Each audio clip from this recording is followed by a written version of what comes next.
Let's talk about Indonesia. If you just look at the official numbers, the economy seems to be doing great. But if you talk to people on the ground, there's this feeling that something is really off. So in this explainer, we're diving deep into this paradox, right at the heart of the world's fourth largest country. And we're going to focus on the gig workers who are driving a lot more than just its economy. Okay, so let's break this down, because it really is a tale of two Indonesias. On one hand, you've got the official story.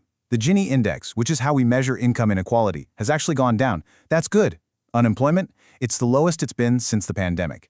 But then, you look at the other side of the story. You see massive nationwide protests about inequality. And get this, almost 60% of the entire workforce is informal. That means millions of people have basically zero job security. So, what is actually going on here? Well, a huge piece of this puzzle comes down to this number, 4 million.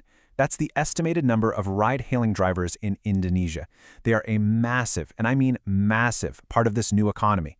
And they're sitting right in the middle of this whole controversy. To really get to the bottom of this, we're not just going to guess.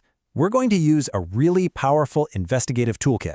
It's actually a Nobel Prize-winning economic framework that's designed to figure out what makes a society genuinely prosperous for everyone.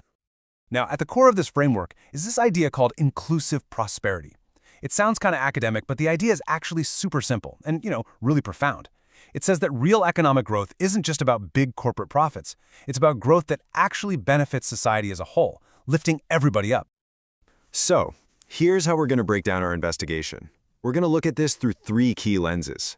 First, are people's living standards actually getting better? Second, are these platform gigs actually good, sustainable jobs? And third, are the systems and institutions that surround these workers fair? Let's dig in.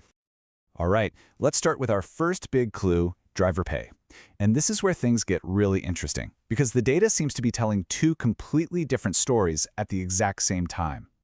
So at first glance, you look at this and the platforms seem like a huge win. Drivers on the apps are making about 2.8 million rupiah a month. That's 82% more than drivers who are still working completely offline. So case closed, right? The platforms are great.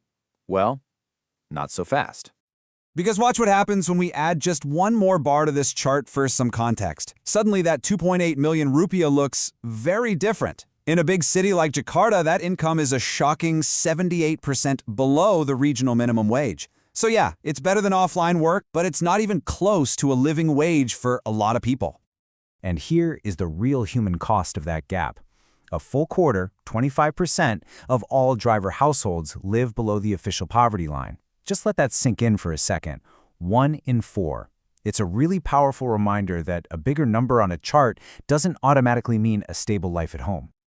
Okay, this brings us to our second lens.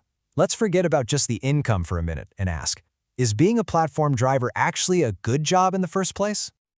The whole complicated income story really forces us to ask a much deeper question. When we talk about work, what do we even mean by a good job? Is it really just about the money you bring home, or is there more to it than that? So, when economists talk about a good job, they look at these 3 things, and for platform driving, the whole thing looks pretty shaky. First up, wages. They're not just low, they're unstable. One flat tire or a sudden jump in gas prices can wipe out your earnings. Then there's job security, or really the lack of it. Drivers can get kicked off the platform by an algorithm, boom, just like that, with no one to even talk to. And finally, career growth. Where's the path forward? There's a real risk of getting stuck in what experts call a low-skilled labor trap. So is there a way out of this trap? Well, this data gives us a really important clue. Check out the difference between drivers who are still active and those who've left for other work. The ones who got out are 3 times more likely to have a bachelor's degree. And look at the payoff. They're earning over 1/3 more money while working 1/3 less. It really seems to suggest that right now higher education is the main key to escape. All right, for our final piece of this investigation, we need to zoom out and look at the bigger picture. What are the institutional support systems, the safety nets, that are supposed to catch these workers? Or maybe more accurately, what's missing? So, without support from the companies, workers often turn to each other. And we see that here. Over 60% of drivers are in informal groups on apps like WhatsApp. But when it comes to formal unions, the kinds of groups that can actually negotiate for better pay and lobby the government, participation is basically 0, just 2%. And the picture gets even scarier when we look long-term. An absolutely staggering 96% of drivers have no pension fund whatsoever. This means it's not just a job with low pay today. For almost everyone, it's a job with absolutely no financial safety net for tomorrow. And if the road is tough for male drivers, you better believe it's even tougher for women. They face all the same problems, but with this whole other layer of challenges. On average, they earn 9% less. A shocking 62% say customers have canceled on them just because they're a woman. And more than a third have had to cancel rides themselves because they were afraid for their own safety. The cracks in the system become gaping holes when you're a woman. Okay, so we've laid out all the evidence, and the verdict is pretty clear. The way these platforms are set up right now, it's creating a lot of instability.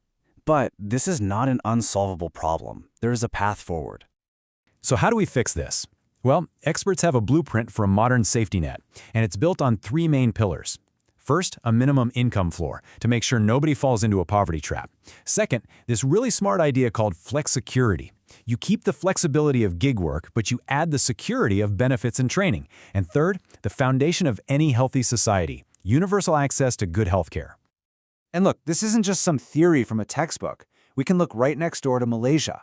They're actually putting a groundbreaking Gig Workers Act into place. It creates a whole new legal category for these workers, it forces platforms to pay into their social security, and it legally protects their right to organize. It's a real-world model for how to start fixing this. And all of this brings us to the final, crucial question, one that goes way beyond Indonesia. As technology keeps rewriting the rules of what work even is, who's responsible for building the new safety net?